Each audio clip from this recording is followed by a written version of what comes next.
Oke, Assalamualaikum warahmatullahi wabarakatuh. Kami dari kelompok 4 ingin mempresentasikan hasil kerja kami yaitu mengenai korupsi.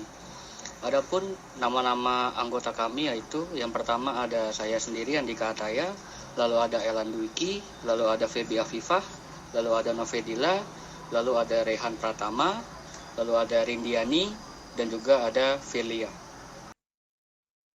Dan untuk topik-topik yang akan kami bahas yaitu yang pertama ada pengertian korupsi secara umum, lalu ada pengertian korupsi menurut para ahli, lalu ada hal-hal yang mendukung munculnya korupsi, lalu ada sejarah korupsi, lalu ada jenis korupsi, lalu ada unsur-unsur korupsi, lalu ada penyebab korupsi. Selanjutnya yang ke-8 ada dampak korupsi, yang ke-9 ada lembaga pemberantas korupsi, yang ke-10 ada cara mengatasi korupsi, yang ke-11 ada hambatan pemberantasan korupsi, yang ke-12 ada dasar hukum korupsi, yang ke-13 ada nilai-nilai anti korupsi, yang ke-14 contoh kasus korupsi di luar negeri, dan yang ke-15 ada contoh kasus korupsi di dalam negeri. Oke, kita masuk ke pembahasan pertama yaitu pengertian korupsi secara umum. Pengertian korupsi secara umum. Dalam arti yang luas, pengertian korupsi adalah penyalahgunaan jabatan resmi untuk keuntungan pribadi. Korupsi berkembang dengan begitu banyak definisi. Secara internasional, belum ada satu definisi yang menjadi satu-satunya acuan di seluruh dunia tentang apa yang dimaksud dengan korupsi. Korupsi adalah istilah yang berasal dari bahasa Latin corruptio, dari kata kerja corrumpere, yang bermakna busuk, rusak, menggoyahkan, memutar balik, menyogok, mencuri, maling. Menurut Kamus Oxford, pengertian korupsi adalah perilaku tidak jujur atau ilegal, terutama dilakukan oleh orang yang berwenang. Menurut Kamus Besar Bahasa Indonesia, pengertian korupsi adalah penyelewengan atau penyalahgunaan uang negara, perusahaan, organisasi, yayasan, atau sebagainya untuk keuntungan pribadi atau orang lain. Sementara itu, menurut hukum di Indonesia, pengertian korupsi adalah perbuatan melawan hukum dengan maksud memperkaya diri sendiri atau orang lain, baik perorangan maupun korporasi, yang dapat merugikan keuangan negara atau perekonomian negara. Lalu ada pengertian korupsi menurut para ahli. Yang pertama itu ada dari Nurjana pada tahun 1990.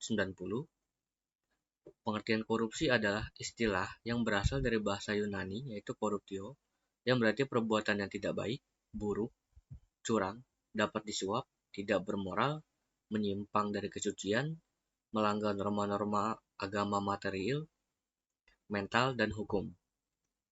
Lalu ada dari Juniadi Suwartojo pada tahun 1997.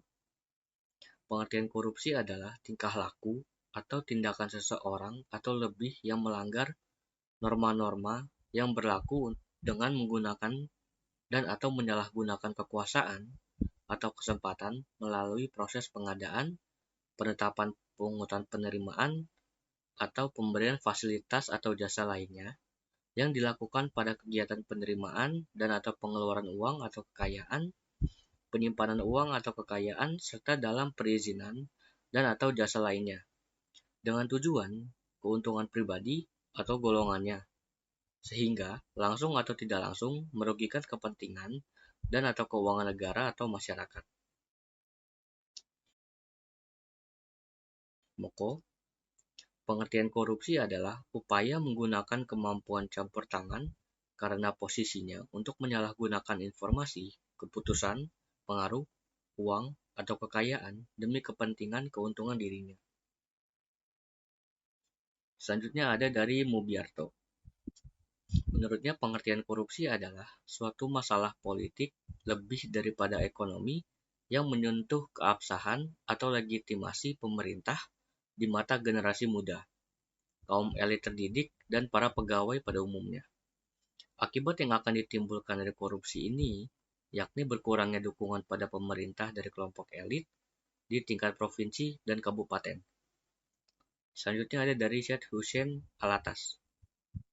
Menurutnya pengertian korupsi adalah subordinasi kepentingan umum di bawah kepentingan pribadi yang mencakup pelanggaran norma, tugas, dan kesejahteraan umum yang dilakukan dengan kerahasiaan, pengkhianatan, penipuan, dan kemasabodohan dengan akibat yang diderita oleh rakyat. Selanjutnya ada dari Gunnar Myrdal. Menurutnya pengertian korupsi adalah suatu masalah dalam pemerintahan karena kebiasaan melakukan penyuapan dan ketidakjujuran membuka jalan membongkar korupsi dan tindakan-tindakan penghukuman terhadap pelanggar. Tindakan dalam pemberantasan korupsi umumnya dijadikan pembenar utama terhadap KUP militer. Selanjutnya ada dari Robert Klitgaard. Menurutnya pengertian korupsi adalah suatu tingkah laku yang menyimpang dari tugas-tugas resmi jabatannya dalam negara, di mana untuk memperoleh keuntungan, status, atau uang yang menyangkut diri pribadi atau perorangan, keluarga dekat, kelompok sendiri, atau dengan melanggar aturan pelaksanaan yang menyangkut tingkah laku pribadi. Selanjutnya ada dari S. Hornby. Pengertian korupsi adalah suatu pemberian atau penawaran dan penerimaan hadiah berupa suap, serta kebusukan atau keburukan. Selanjutnya dari Henry Campbell Black. Pengertian korupsi adalah suatu perbuatan yang dilakukan dengan maksud untuk memberikan suatu keuntungan yang tidak sesuai dengan kewajiban resmi dan hak-hak dari pihak lain. Selanjutnya ada dari Joseph Veloso Abueva. Menurutnya, pengertian korupsi adalah mempergunakan kekayaan negara, biasanya berupa uang, barang-barang milik negara, atau kesempatan untuk memperkaya diri.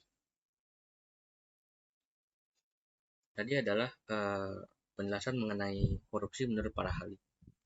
Selanjutnya adalah hal-hal yang mendukung munculnya korupsi.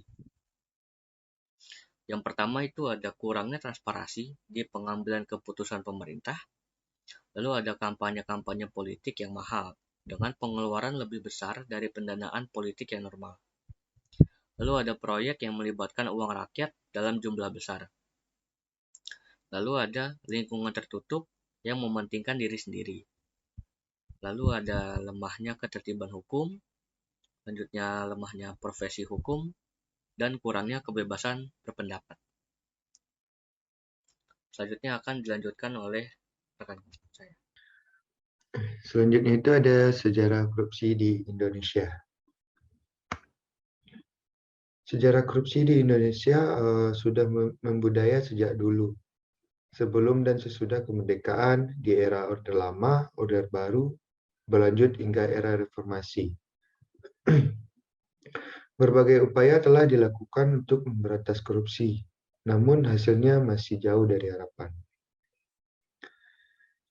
Budaya tradisi korupsi yang tiada henti karena didorong oleh motif kekuasaan, kekayaan, dan wanita. Seperti perebutan kekuasaan di kerajaan Singosari, di mana sampai 7 keturunan saling membalas dendam berebut kekuasaan. Seperti Anusapati, Tohjio, Ranggawuni, Mahesa, Wongateleng, dan seterusnya. Di selanjutnya itu ada Kerajaan Majapahit. Kerajaan Majapahit ini seperti pemberontakan Kuti, Narndi, Suro, dan lain-lain. Selanjutnya ada Demak. Demak itu seperti Joko Tingkir dengan Haryo Penangsang. Selanjutnya yang terakhir itu ada Banten. Banten itu Sultan Hasim merebut tahta dari ayahnya, lalu Sultan Ageng Tirtoyoso. Lanjut itu di masa penjajahan VOC yang dibentuk oleh Belanda untuk memonopoli perdagangan di Asia, diplesetkan menjadi Vegan Order Korupsi. yang berarti hancur karena korupsi. Di sini kenapa hancur karena korupsi? VOC itu dikenal bangkrut akibat ulah pejabat yang melakukan korupsi. Nah, selain di zaman ini korupsi juga dilakukan oleh para pejabat pemerintahan Hindia Belanda dalam proses pengadaan kebutuhan sosial, politik maupun militer dan penarikan pajak kepada pribumi.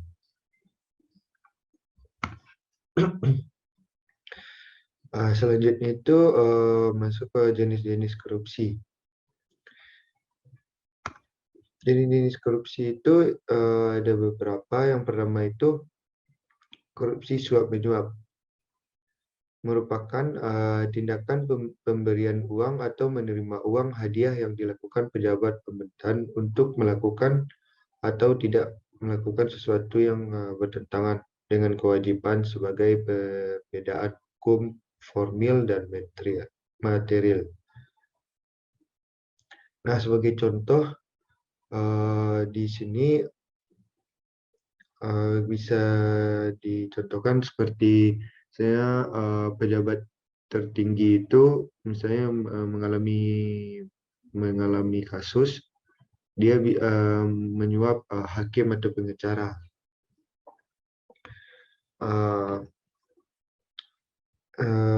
Korupsi ini sudah diatur di Undang-Undang PT-PK. Selanjutnya itu yang kedua ada korupsi penggelapan jabatan. Penggelapan jabatan ini merupakan perbuatan yang melawan hukum sebagai bentuk penyalahgunaan jabatan. Jenis korupsi ini sering dilakukan. Sebagai contohnya, seperti pegawai negeri menyalahgunakan uang atau membiarkan penyalahgunaan uang yang ditugaskan untuk menjalankan suatu jabatan umum serta secara terus-menerus atau untuk sementara. Ini bertujuan untuk kepentingan sendiri dan merugikan negara. Ini sudah diatur pada pasal 374 KUHP. Yang ketiga, korupsi tindakan pemerasan merupakan korupsi tindakan pemerasan, yaitu korupsi yang dilakukan oleh pegawai negeri yang bertujuan untuk menguntungkan diri sendiri atau orang lain dengan cara melawan hukum dan menyalahgunakan kekuasaan serta memaksa seseorang memberikan sesuatu, membayar atau menerima pembayaran yang dengan potongan atau untuk mengerjakan sesuatu bagi dirinya sendiri atau untuk dirinya sendiri. Selanjutnya itu korupsi gratifikasi. Korupsi gratifikasi ini merupakan tindakan pemberian hadiah yang diterima oleh seperti pegawai negeri atau penyelenggara negara dan tindakan dilaporkan kepada KPK dan tindakan ini tidak dilaporkan kepada KPK dalam jangka waktu 30 hari sejak diterima gratifikasi. Gratifikasi dapat berupa uang, barang, diskon, pinjaman tambah bunga, bisa seperti tiket pesawat, liburan, biaya pengobatan, serta fasilitas-fasilitas lainnya. Jenis korupsi ini diatur dalam pasal 12B Undang-Undang PT-PK dan pasal 12C Undang-Undang PT-PK. Yang kelima, ada korupsi benturan kepentingan pengadaan. Di sini merupakan kegiatan yang bertujuan untuk menghadirkan barang atau jasa yang dibutuhkan oleh suatu instansi atau perusahaan, seperti ada pembangunan. Nah, di sini orang atau badan yang ditunjuk untuk pengadaan barang atau jasa itu mereka melalui proses dulu, proses seleksi dulu yang disebut tender. Nah, di sini apabila ada instansi yang bertindak sebagai penyeleksi sekaligus sebagai peserta tender, maka itu dapat dikategorikan sebagai korupsi. Hal ini telah diatur dalam pasal 12 huruf I Undang-Undang PT-PK. Nomor 6. Nomor 6 di sini ada korupsi perbuatan curang. Polusi polutan curang ini bisa mengakibatkan kerugian bagi orang lain atau terhadap keuangan negara, atau bisa juga yang dapat membahayakan keselamatan negara pada saat perang. Selain itu, seperti pegawai negeri yang menyerobot tanah negara yang mendatangkan kerugian bagi orang lain juga termasuk dalam jenis korupsi ini. Nah, pada korupsi ini biasanya itu dilakukan oleh TNI Polri, pemborong atau pengawas. Nah, selanjutnya itu ada nomor 7 itu terakhir, ada korupsi keuangan negara. Korupsi keuangan negara ini bisa merupakan korupsi yang mencari keuntungan dan sebagai tindakan melawan hukum. Ini biasanya dilakukan oleh orang yang menyalahgunakan jabatan, seperti yang banyak saat ini. Bisa dicontohkan misalnya mengambil keuntungan dari pembayaran pajak. Misal pembayaran sekian dibayarkan cuma sekian. Nah, di sini Emmanuel Subangun, seorang pengamat sosial budaya, dalam tulisan berjudul 3 Tahap Sejarah Korupsi di Indonesia yang dapat diakses di situs Perpustakaan Bappenas, membagi korupsi di Indonesia menjadi 3 tahap. Yang pertama itu tahap pertama legal dan politik. Nah, Emal mengatakan korupsi di tahap ini berkutat soal hukum, pelanggaran hukum, dan fatsoen atau etika politik. Seperti terjadinya penyalahgunaan kekuasaan, pelanggaran aturan oleh penyelenggaraan kekuasaan, dan lain-lain. Korupsi di masa ini terjadi di antara para elit politik. Nah, yang kedua menurut dia itu tahap order baru. Dalam tahap ini, korupsi yang terjadi mayoritas berbentuk penyalahgunaan kekuasaan untuk mendapatkan manfaat finansial secara tak wajar. Artinya, korupsi yang pada tahap sebelumnya berbentuk penyalahgunaan kekuasaan melebar menjadi jual beli kekuasaan. Kekuasaan digunakan sebagai alat untuk mencapai dan memuluskan tujuan-tujuan individu, seperti misalnya bisnis. Pada masa ini, banyak sekali pejabat yang merangkap sebagai konglomerat perusahaan. Yang terakhir di sini, tahap ketiga itu tahap komodifikasi politik. Pada tahap ini, politik menjadi sebuah komoditas atau produk komersial yang memiliki daya jual. Tindakan korupsi dalam tahap ini dibingkai dalam istilah KKN, yang merupakan akronim dari korupsi, kolusi, dan nepotisme. Selanjutnya yaitu ada unsur-unsur tindak pidana korupsi. Berdasarkan pasal 2 ayat 1 Undang-Undang Nomor 31 Tahun 1999 tentang pemberantasan tindak pidana korupsi, bahwa setiap orang yang secara melawan hukum melakukan perbuatan memperkaya diri sendiri atau orang lain atau suatu korporasi yang dapat merugikan keuangan negara atau merugikan perekonomian negara dipidana dengan pidana penjara paling sedikit 4 tahun dan paling lama 20 tahun. Dan denda paling sedikit 200 juta rupiah dan paling banyak 1 miliar rupiah. Unsur-unsur tindak pidana korupsi dalam pasal ini yaitu: pertama, wewenang disalahgunakan; yang kedua, melawan hukum, yaitu sesuai dengan dasarnya, yaitu memang bertentangan dengan ketentuan aturan hukum, maka segala perbuatan mengambil secara pribadi atau per kelompok dana suatu anggaran dari sebuah lembaga tanpa sepengetahuan sah adalah pidana korupsi. Yang ketiga, dan memperkaya diri sendiri atau orang lain atau suatu korporasi. Menyalahgunakan kesempatan sama saja dengan memposisikan diri pada peluang besar untuk menggantungkan diri dengan cara tidak secara resmi dan sah. Tindakannya justru akan merugikan di kemudian hari. Yang keempat, dapat merugikan keuangan negara atau perekonomian negara. Perlakuannya bisa mencoreng nama baik pribadi dan lembaga yang dinaungi, terlebih jika sudah mengikut sertakan banyak orang di dalamnya. Akibat hukum tindak pidana korupsi. Meningkatnya tindak pidana korupsi akan membawa bencana terhadap sektor keuangan negara, kelangsungan kehidupan masyarakat Indonesia dan perekonomian nasional, serta akan menghambat pembangunan nasional di semua sektor. Di Tindak pidana korupsi sudah meluas dan sistematis yang merupakan pelanggaran terhadap hak sosial dan hak-hak ekonomi masyarakat. Oleh karena itu, penanggulangan tindak pidana korupsi tidak lagi dapat dilakukan secara biasa, melainkan harus dituntut dengan cara-cara yang luar biasa pula, termasuk pemindaan oleh pengadilan harus timpal agar mempunyai efek jera. Dalam konsekuensinya akan nampak bagaimana efek tes hukum dan undang-undang berjalan sebaik-baiknya. Menurut Bahrudin Lopa, mencegah kolusi dan korupsi tidak begitu sulit kalau kita semua sadar untuk menempatkan kepentingan umum atau kepentingan rakyat banyak di atas kepentingan pribadi atau golongan. Sebab betapapun sempurnanya peraturan, kalau niat untuk korupsi tetap ada di hati yang memiliki peluang dan untuk melakukan perbuatan tidak terpuji tersebut, korupsi akan tetap terjadi. Faktor mental yang paling menentukan. Selain itu, hendaklah dipahami juga tanggung jawab atas perbuatan terkutuk ini. Atau apabila dilakukan dengan cara kolusi, tidak hanya terletak pada mental para pejabat saja, tetapi juga terletak pada mental pengusaha tertentu yang berkolusi yang ingin menggoda oknum pejabat untuk mendapatkan fasilitas dan keuntungan yang sebesar-besar. Penyebab adanya korupsi. Yang pertama itu ada faktor internal.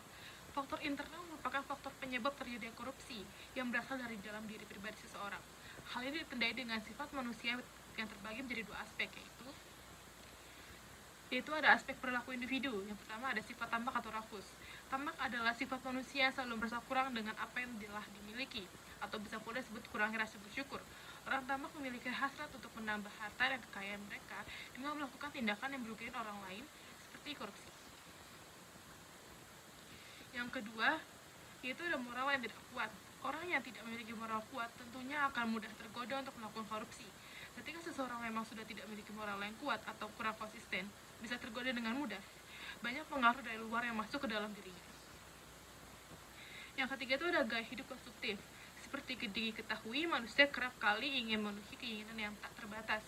Gaya hidup secara berlebihan tentu menjadi salah satu penyebab terjadi korupsi. Saat seseorang memiliki gaya hidup yang konsumtif dan pendapatannya lebih kecil dari konsumsinya tersebut, maka hal ini akan menjadi penyebab terjadi korupsi. Hal ini sangat erat kaitannya dengan pendapatan seseorang dan menjalar ke faktor eksternal. Penyebab terjadinya korupsi dari faktor internal selanjutnya dari aspek sosial. Berdasarkan aspek sosial bisa membuat seseorang tergiur melakukan tindak korupsi. Hal ini terjadi karena dorongan dan dukungan dari keluarga. Walaupun sifat pribadi seseorang itu tak ingin melakukannya, lingkungan dalam hal ini malah memberikan dorongan untuk melakukan korupsi, bukan untuk mencegah atau memberi hukuman. Selanjutnya itu ada faktor eksternal. Penyebab terjadinya korupsi dilihat dari faktor eksternal, lebih cenderung terhadap pengaruh dari luar yang terbagi dalam aspek berikut. Yang pertama itu ada aspek sikap masyarakat terhadap korupsi. Penyebab korupsi dalam aspek ini ialah saat nilai-nilai di masyarakat itu kondusif untuk terjadi korupsi. Masyarakat tidak menyadari bahwa yang paling rugi atau korban utama dari adanya korupsi adalah mereka sendiri.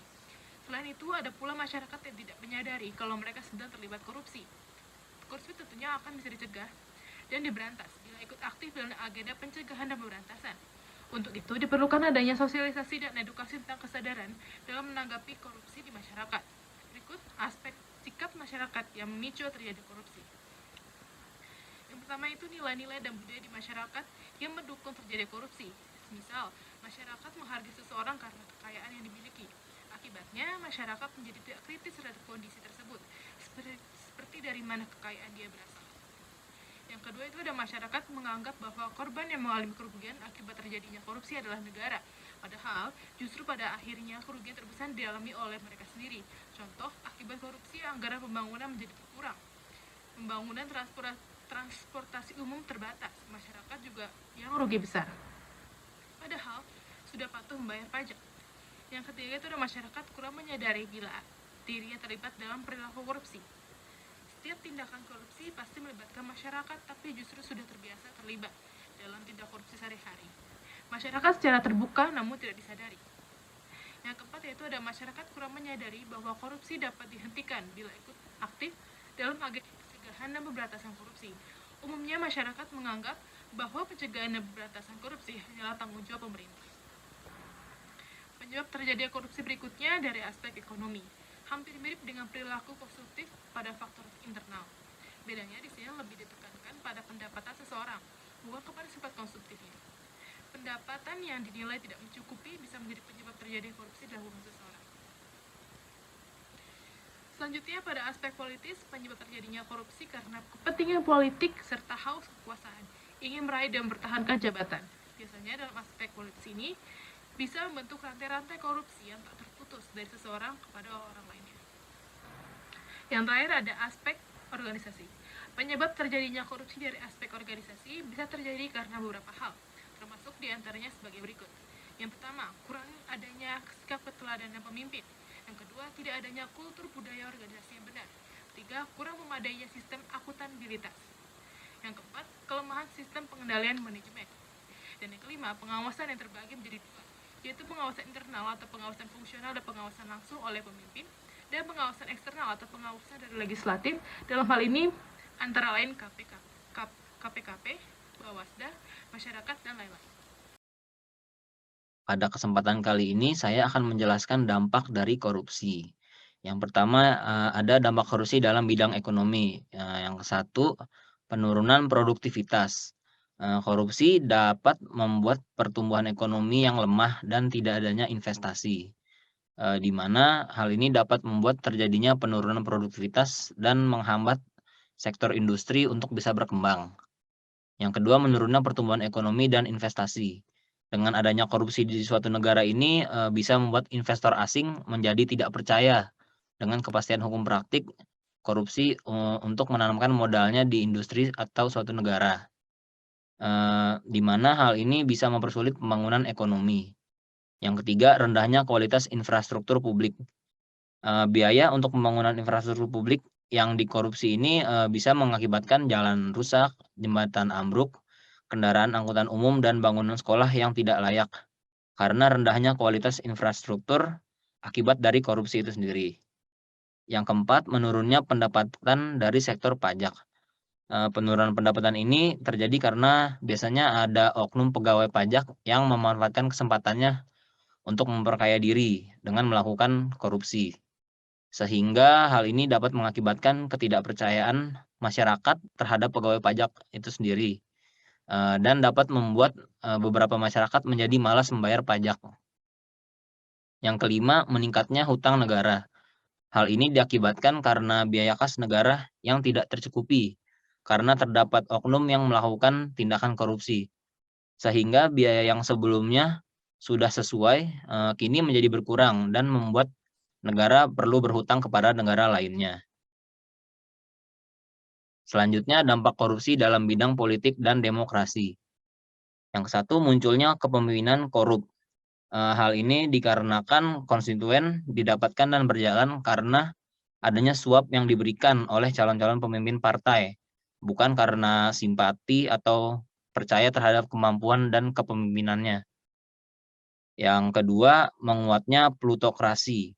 Plutokrasi di sini merupakan suatu sistem politik yang dikuasai atas dasar kekayaan yang mereka miliki, di mana banyak oknum yang memanfaatkan kekayaannya untuk menjadi pemimpin.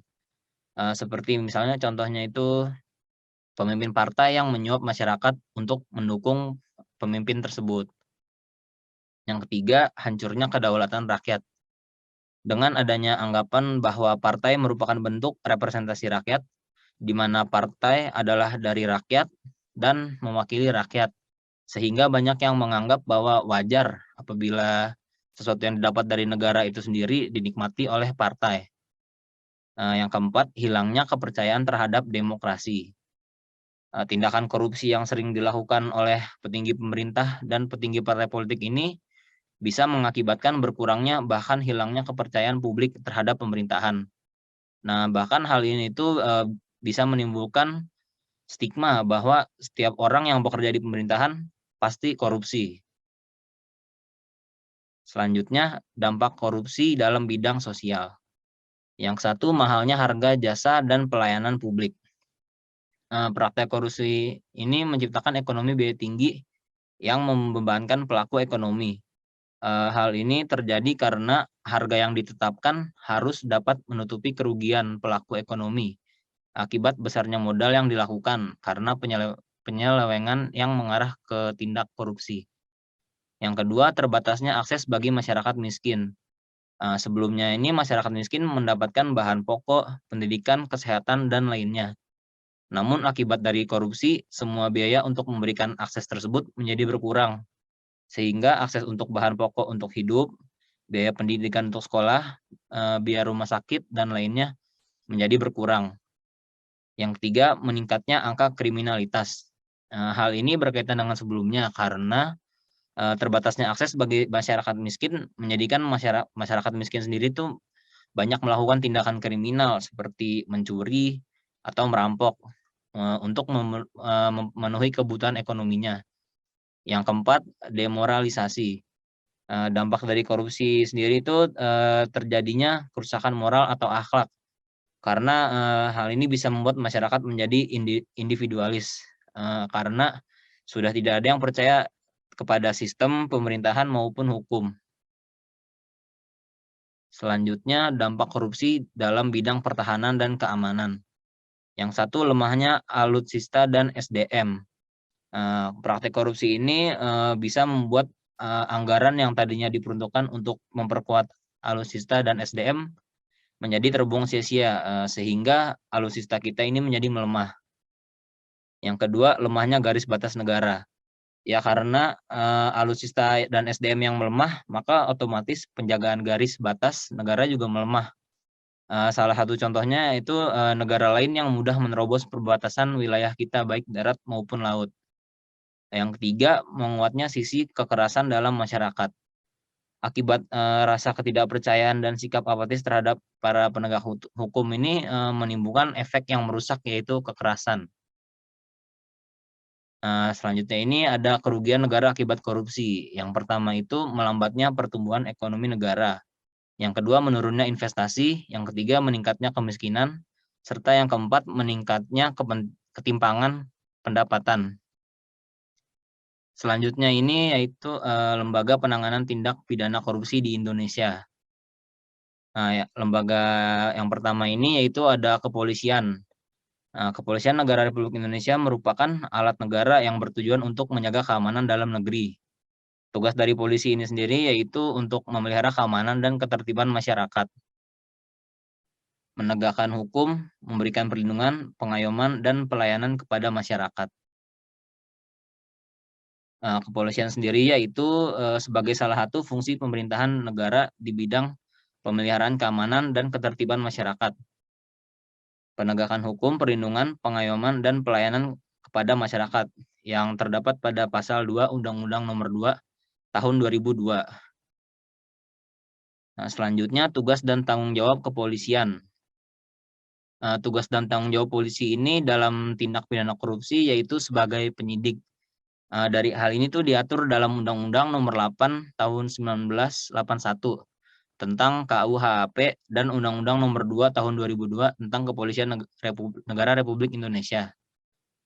Pasal 4-9 KUHP menyatakan bahwa penyidik adalah pejabat Kepolisian Negara Republik Indonesia yang berkewajiban dan bertanggung jawab melakukan penyidikan sampai dengan penyerahan berkas perkara atas segala tindak pidana yang terjadi, termasuk tindak pidana korupsi dan tata cara dalam pemenuhan kewajiban dan tanggung jawab tersebut. Dijelaskan dalam pasal 102 sampai dengan pasal 136 KUHP. Lembaga selanjutnya itu adalah kejaksaan. Kejaksaan adalah lembaga yang melaksanakan kekuasaan negara, khususnya di bidang penuntutan. Terdapat dalam Undang-Undang Nomor 16 Tahun 2004.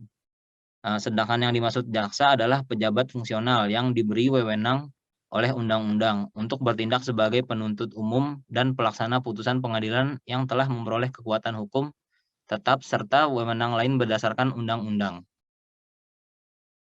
Salah satu tugas kejaksaan yaitu melakukan penyidikan terhadap tindak pidana tertentu berdasarkan undang-undang.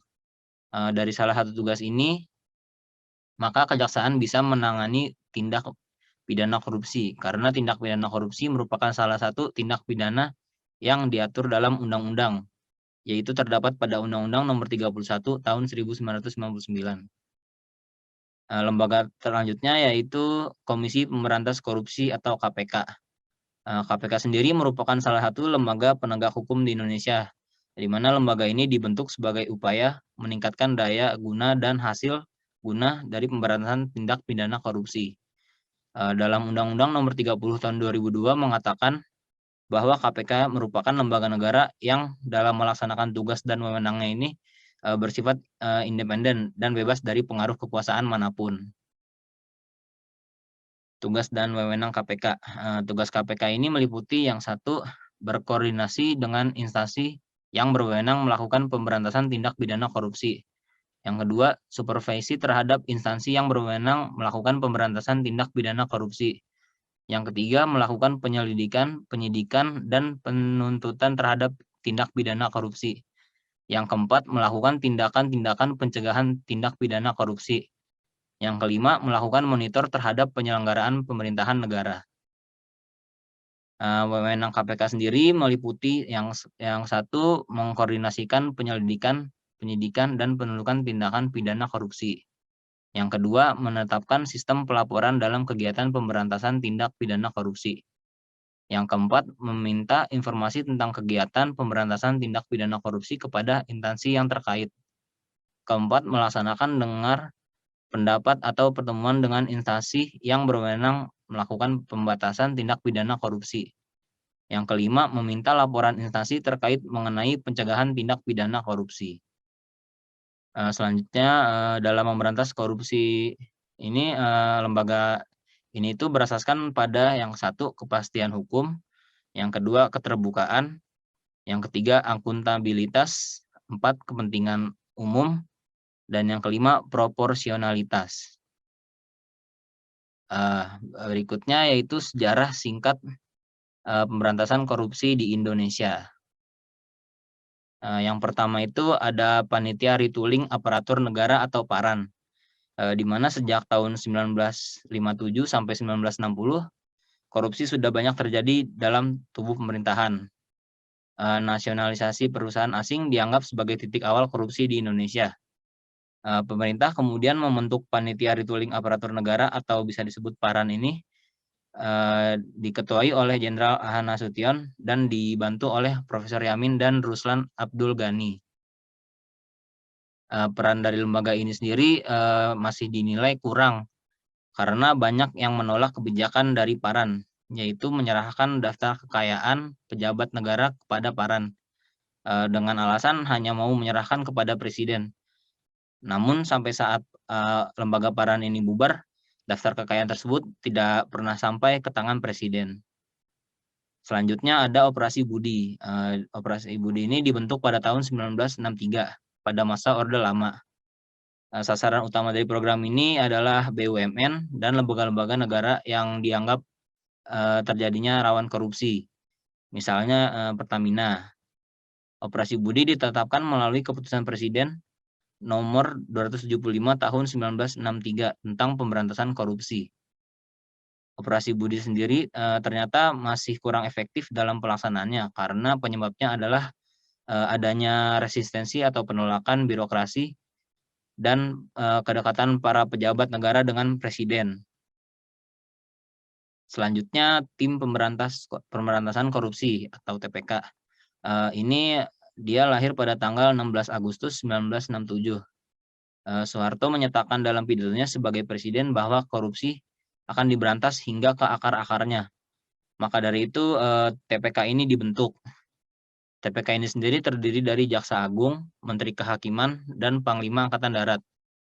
Namun TPK dinilai gagal dalam memberantas korupsi karena tidak ada keberanian untuk membongkar korupsi yang sudah mewabah.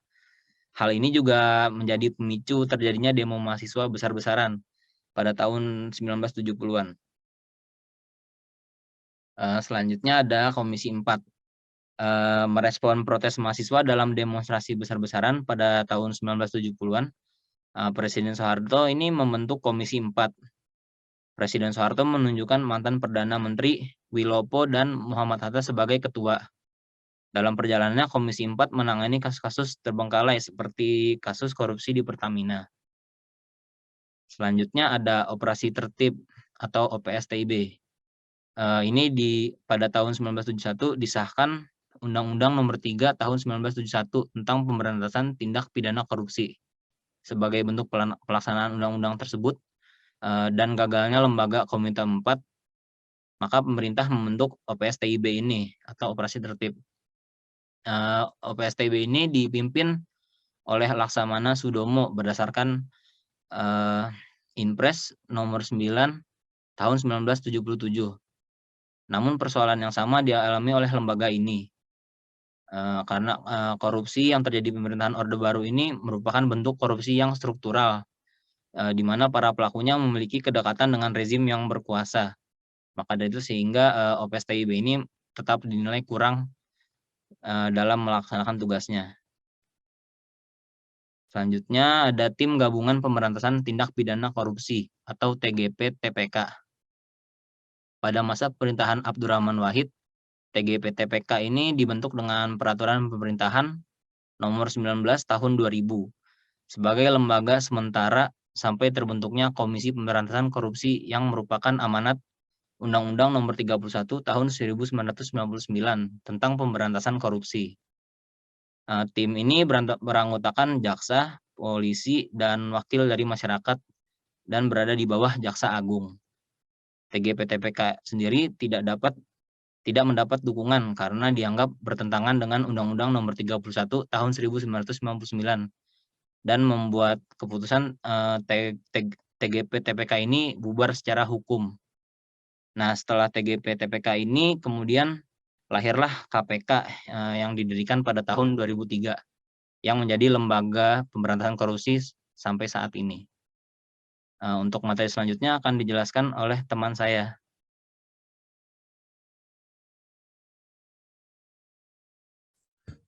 Selanjutnya adalah cara mengatasi korupsi, dari mana tidak ada senjata yang benar-benar ampuh untuk memberantas korupsi.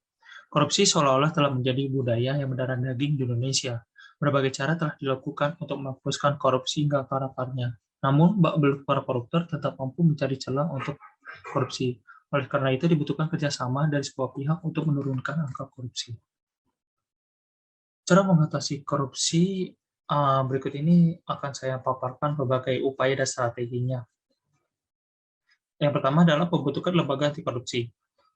Yang dimana salah satu cara untuk memberantas korupsi adalah dengan membentuk lembaga yang independen yang khusus menangani korupsi. Sebagai contoh, di beberapa negara didirikan lembaga yang dinamakan ombudsman.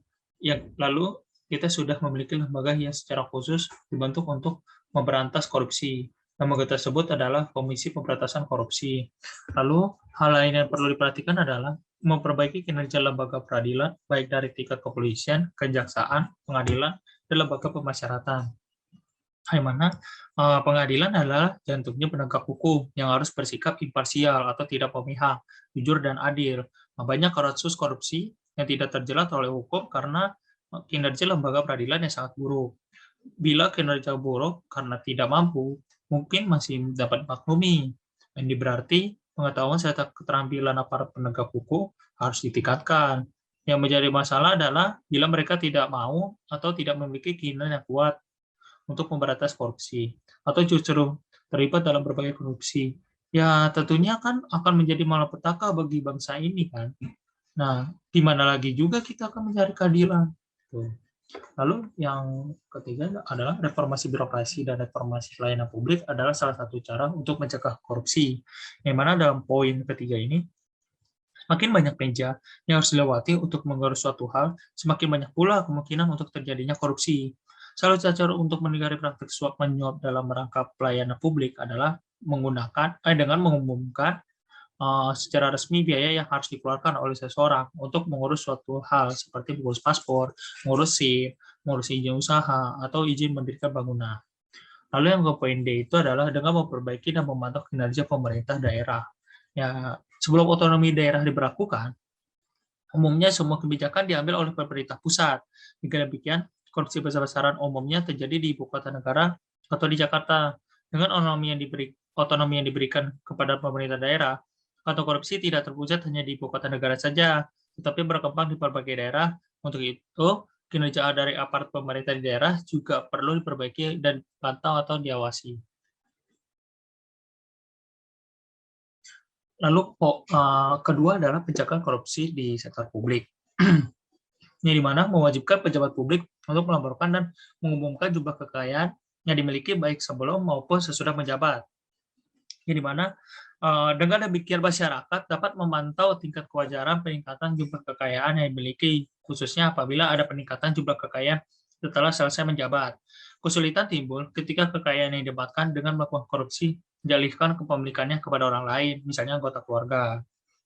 Lalu, poin selanjutnya adalah untuk kontrak pekerjaan atau pengadaan barang, baik di pemerintah pusat, daerah, maupun militer, salah satu cara untuk memperkecil potensi korupsi adalah dengan melakukan lelang atau penawaran secara terbuka. Masyarakat harus diberi otoritas atau akses untuk dapat memantau dan memonitor hasil dari pelanggan atau penawaran tersebut. Untuk itu harus dikembangkan sistem yang dapat memberikan kemudahan bagi masyarakat untuk ikut memantau ataupun memonitor hal ini. Lalu selanjutnya adalah korupsi juga banyak terjadi dalam perekrutan pegawai negeri dan anggota militer baru. Yang mana korupsi, kolusi, dan nepotisme sering terjadi dalam kondisi ini. Sebuah sistem yang transparan dan akuntabel dalam hal perekrutan pegawai negeri dan anggota militer juga harus dikembangkan.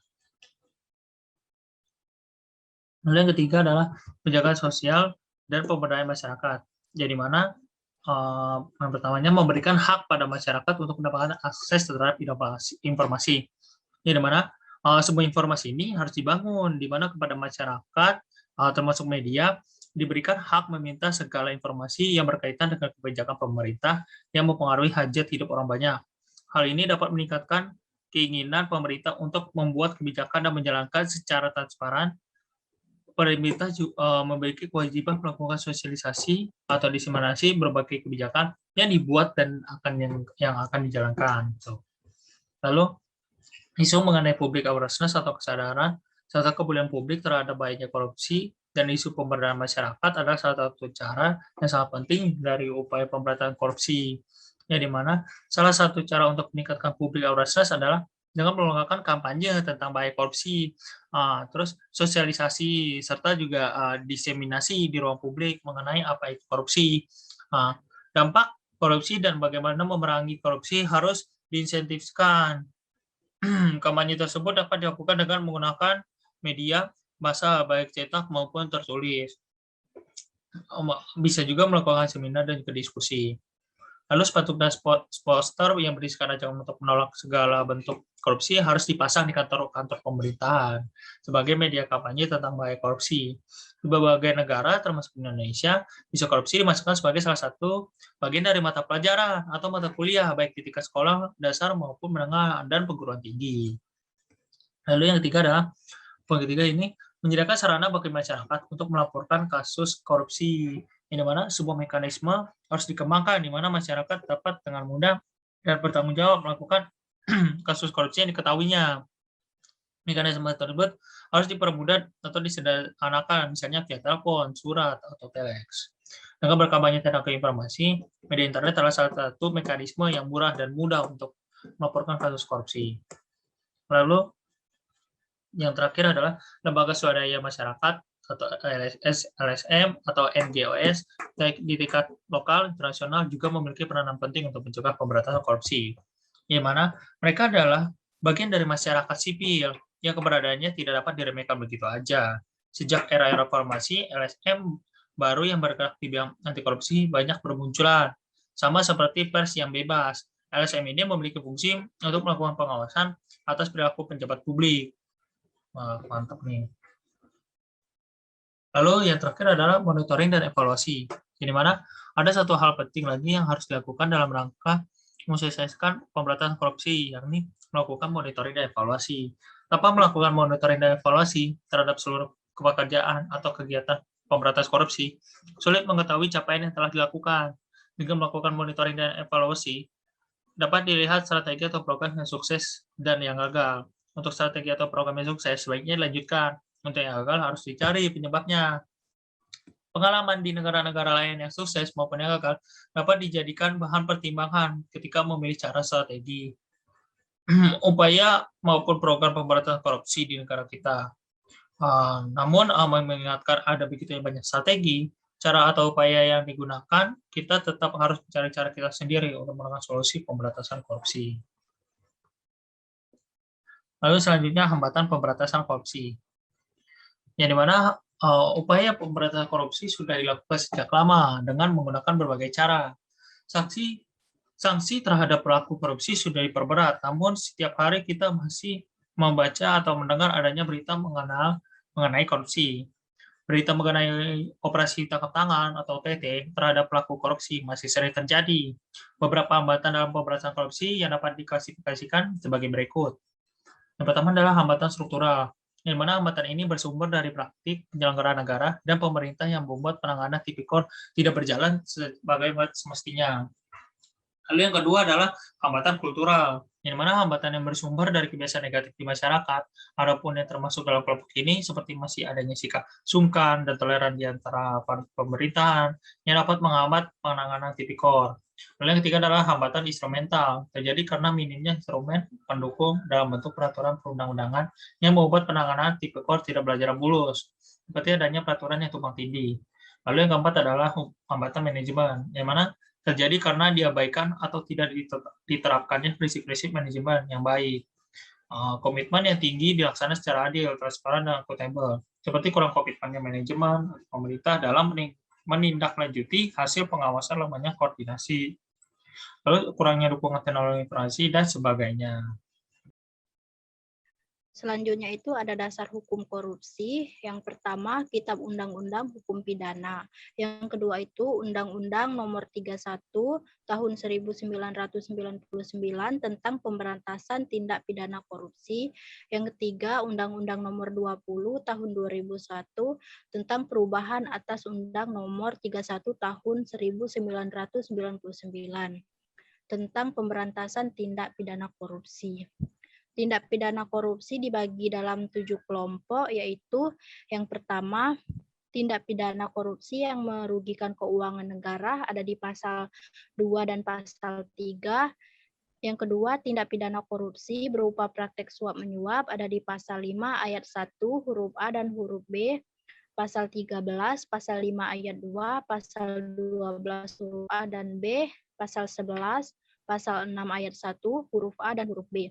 Ada di pasal 6 ayat 2, pasal 12 huruf C dan huruf D. Selanjutnya tindak pidana korupsi berupa penggelapan dana jabatan ada di pasal 8, pasal 9, pasal 10, huruf A, huruf B, dan huruf C.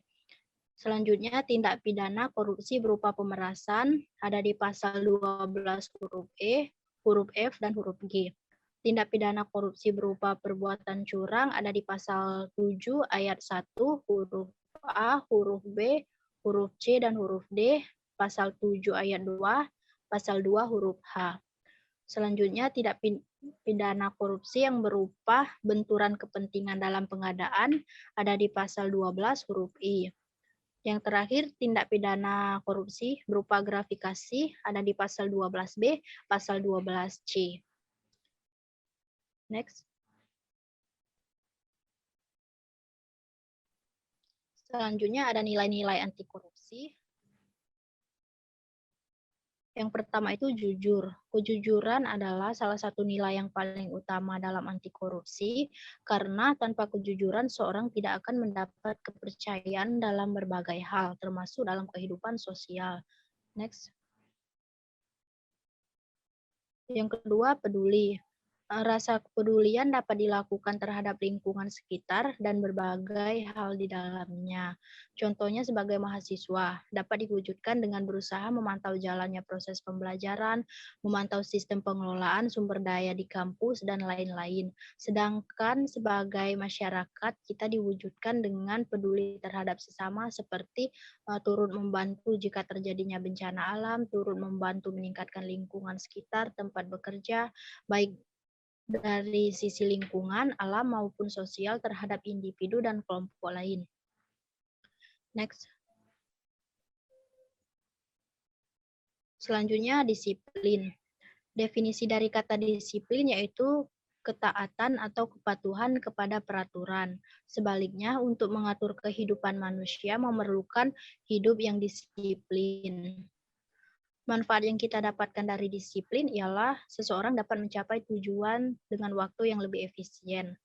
Kedisiplinan memiliki dampak yang sama dengan nilai-nilai anti korupsi lainnya, yaitu membutuhkan kepercayaan dari orang lain dalam berbagai hal. Kedisiplinan juga dapat diwujudkan antara lain dalam bentuk kemampuan mengatur waktu dengan baik, kepatuhan yang berlaku, mengajarkan segala sesuatu dengan tepat waktu dan fokus pada pekerjaan. Next. Selanjutnya ada mandiri. Kemandirian dianggap sebagai suatu hal yang penting harus dimiliki oleh seorang pemimpin karena tanpa kemandirian seorang tidak akan mampu memimpin orang lain. Next. Selanjutnya ada tanggung jawab. Seseorang yang mempunyai tanggung jawab akan memiliki kecenderungan menyelesaikan tugas dengan lebih baik. Jadi seorang yang dapat menunaikan tanggung jawab sekecil apapun itu dengan baik akan mendapatkan kepercayaan dari orang lain. Penerapan nilai tanggung jawab antara lain dapat mewujudkan dalam bentuk belajar dengan sungguh-sungguh, lulus tepat waktu, dan nilai yang baik, menjaga amanah dan kepercayaan yang diberikan. Next. Selanjutnya ada kerja keras. Kerja keras didasari dengan adanya kemauan. Di dalam kemauan terkandung ketekatan, ketekunan, daya tahan, daya kerja, pendirian, keberanian, ketabahan, keteguhan, dan pantang mundur. Bekerja keras merupakan hal yang sangat penting guna tercapainya hasil yang sesuai dengan target. Akan tetapi, bekerja keras akan menjadi tidak berguna jika tanpa adanya pengetahuan. Next. Selanjutnya ada sederhana. Gaya hidup merupakan suatu hal yang sangat penting bagi interaksi dengan masyarakat sekitar. Dengan gaya hidup yang sederhana, manusia dibiasakan untuk hidup lebih tidak boros, tidak sesuai dengan kemampuan.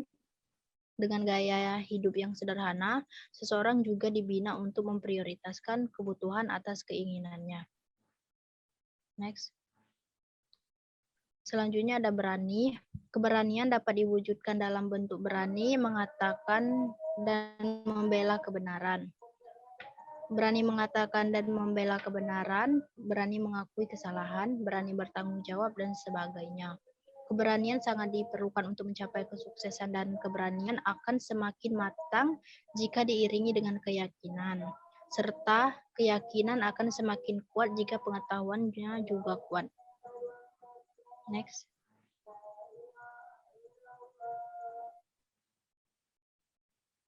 Selanjutnya ada keadilan. Berdasarkan arti katanya, adil adalah sama berat, tidak berat sebelah dan tidak memihak. Keadilan dari sudut pandang bangsa Indonesia disebutkan dalam Pancasila sila kedua dan kelima, serta Undang-Undang 1945. Keadilan adalah penilaian dengan memberikan kepada siapapun sesuai dengan apa yang menjadi haknya, yakni dengan bertindak proporsional dan tidak melanggar hukum. Keadilan berkaitan erat dengan hak dalam konsepsi bangsa Indonesia. Hak tidak dapat dipisahkan dengan kewajiban. Dalam konteks pembangunan bangsa Indonesia, keadilan tidak bersifat sektoral, tetapi meliputi ideologi. Untuk menciptakan masyarakat yang adil dan makmur, adil dalam kemakmuran dan makmur dalam keadilan. Selanjutnya, saya akan menjelaskan contoh kasus korupsi di luar negeri. Yang pertama adalah kasus The One Malaysia Development Berhad Skandal. The One Malaysia Development Berhad Skandal adalah skandal korupsi, penyuapan, dan pencucian uang besar yang dimulai pada tahun 2009 di Malaysia, tetapi menjadi lingkup global dan terungkap pada tahun 2015. Ini digambarkan sebagai salah satu skandal keuangan terbesar di dunia dan dinyatakan oleh Departemen Kehakiman Amerika Serikat sebagai kasus kleptokrasi terbesar. Pada tahun 2015, Perdana Menteri Malaysia saat itu Najib Razak dituduh menyalurkan lebih dari 2,67 miliar ringgit atau sekitar 700 juta US dollar ke rekening bank pribadinya dari One Malaysian Development Berhad atau 1MDB, yaitu sebuah perusahaan pengembangan strategis yang dikelola pemerintah yang didalangi oleh Law Tech Jo atau biasa disebut sebagai Jolo. Pencabutan dakwaan memicu kemarahan yang meluas di kalangan orang Malaysia, dengan banyak yang menyerukan pengunduran diri Najib Razak. Di antara kritikus Najib adalah politisi Mahathir Muhammad yang kemudian mengalahkan Najib dalam pemilihan umum 2018 dan kembali berkuasa. Anwar Ibrahim, yaitu seorang pemimpin politik yang menentang Najib, secara terbuka mempertanyakan kredensial 1MDB sejak 2010. Dia mengatakan kepada parlemen bahwa menurut catatan yang dipegang oleh Komisi Perusahaan, perusahaan tidak memiliki alamat bisnis dan tidak memiliki auditor yang ditunjuk. Menurut rekening yang diajukan ke publik, 1MDB memiliki utang hampir 42 miliar ringgit atau sekitar 11,73 miliar US dollar pada tahun 2015. Sebagian dari utang ini dihasilkan dari penerbitan obligasi tahun 2013 senilai 3 miliar yang dipimpin oleh Bank Investasi Amerika Goldman Sachs, yang dilaporkan telah menerima bayaran hingga 300 juta untuk kesepakatan itu. Meskipun bank membantah angka ini, namun demikian, Goldman Sachs didakwa dalam kasus penyuapan asing dan setuju untuk membayar lebih dari 2,9 miliar dalam penyelesaian dengan Departemen Kehakiman Amerika Serikat. Konferensi Penguasa Malaysia menyerukan penyelidikan segera atas skandal tersebut, dengan mengatakan bahwa hal itu menyebabkan krisis kepercayaan di Malaysia.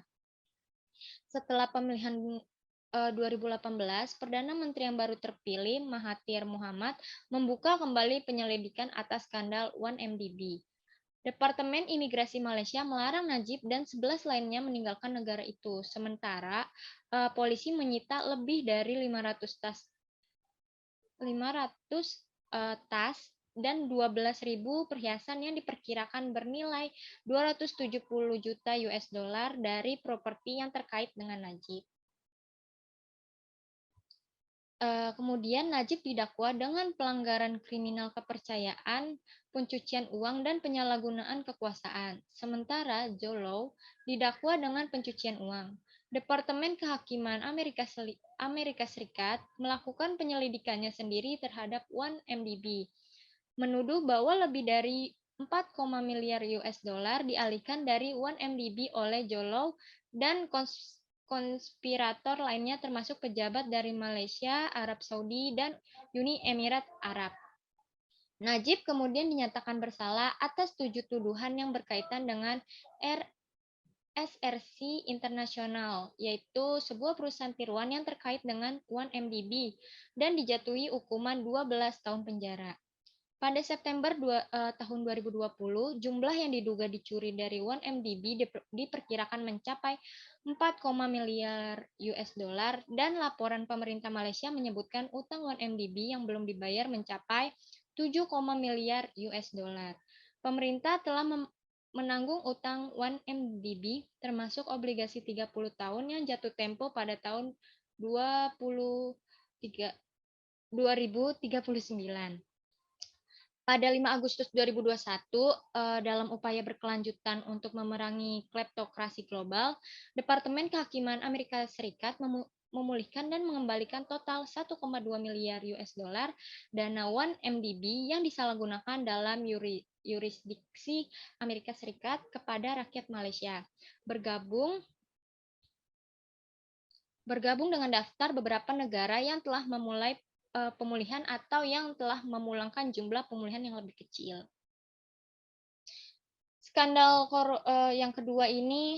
Kasus yang kedua ini korupsi Sani Abacha, di mana skandal korupsi ini melibatkan almarhum Sani Abacha, yaitu Presiden Nigeria dari tahun 1993 hingga wafatnya pada tahun 1998.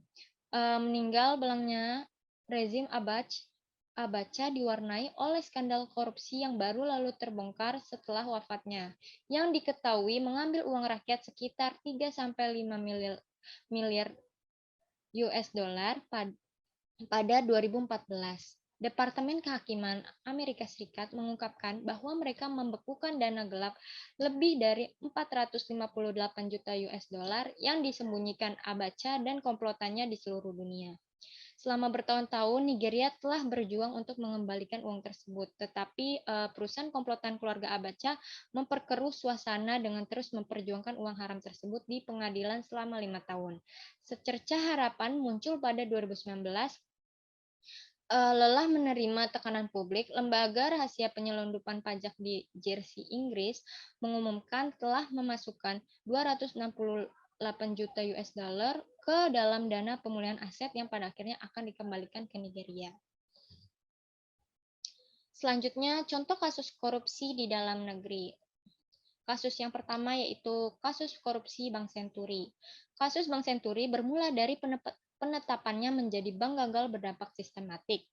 Menurut Jaksa Penuntut Umum KPK Antonius Budi Satria, penetapan tersebut bertujuan untuk mendapatkan biaya penyelamatan senilai total 6,76 triliun dari Lembaga Penjamin Simpanan atau LPS. Awalnya, pada 16 November 2008, Menteri Keuangan atau Ketua Komite Stabilitas Sistem Keuangan, Sri Mulyani Indrawati, Gubernur Bank Indonesia Budiono, Deputi Gubernur Senior Miranda Suarai Gultom, Deputi Gubernur Bidang Kebijakan Perbankan atau Stabilitas Sistem Keuangan Mulyaman Hadad menggelarkan rapat di kantor Bank Indonesia. Rapat saat itu membahas pertimbangan biaya penyelamatan Bank Senturi. Namun, pada tanggal 20 November 2008, Dewan Gubernur Bank Indonesia menyatakan tidak menginginkan Bank Senturi ditetapkan sebagai bank gagal dan tetap dapat beroperasi. Siti Salimah Fajriyah selaku Deputi Gubernur Bidang 5 Pengawasan Bank Umum dan Bank Syariah, serta Halim Alamsyah selaku Direktur Direktorat Penelitian dan Pengaturan Perbankan Bank Indonesia menyampaikan berdasarkan penilaian, Bank Senturi ini tidak tergolong sistematik secara individual.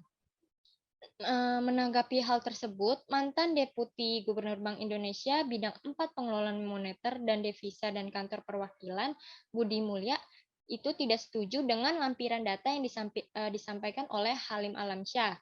Ia meminta agar data tersebut tidak dilampirkan. Melalui Budiono, masing-masing anggota Dewan Gubernur Bank Indonesia terkait Senturi dan seluruh anggota DGBI menyatakan setuju kalau Bank Senturi ditetapkan sebagai bank gagal. Kemudian pada rapat selanjutnya pada tanggal 21 November 2008 sekitar pukul 4.30 waktu Indonesia Barat, Bank Senturi ditetapkan sebagai bank gagal berdampak sistematik. Rapat dihadiri oleh Sri Mulyani, Budiono, Raden Pardede, serta konsultan hukum Arif Surjowijojo. Kemudian dilanjutkan dengan penghentian seluruh pengurus Bank Senturi. Lalu penyetoran modal mulai dikucurkan secara bertahap terhitung dari tanggal 24 November 2008 hingga 24 Juli 2009 dengan total dana sebanyak 6,76 triliun rupiah. Jaksa KPK mendakwa Budi Mulya dengan dakwaan primer dari pasal 2 ayat 1 JO pasal 18 Undang-Undang Nomor 31 Tahun 1999 sebagaimana diubah dengan Undang-Undang Nomor 20 Tahun 2001 tentang pemberantasan tindak pidana korupsi JO pasal 55 ayat 1 ke 1 JO pasal 64 ayat 1 KUHP dan dakwaan subsidiar dari pasal 3 pasal 18 Undang-Undang Nomor 31 1999 sebagaimana diubah dengan Undang-Undang Nomor 20 Tahun 2001 tentang pemberantasan tindak pidana korupsi JO pasal 55 ayat 1 ke 1 JO pasal 64 ayat 1 KUHP. Pada tanggal 16 Juli 2014, jaksa menuntut Budi Mulya dengan pidana penjara 17 tahun dan denda 800 juta karena menyalahgunakan kewenangan atau tindakan melawan hukum terkait penetapan Bank Senturi sebagai bank gagal yang berdampak sistematik dan pemberian fasilitas pinjaman jangka pendek sehingga merugikan keuangan negara sebesar 7 triliun. Kemudian kasus yang kedua ini adalah kasus korupsi bansos COVID-19.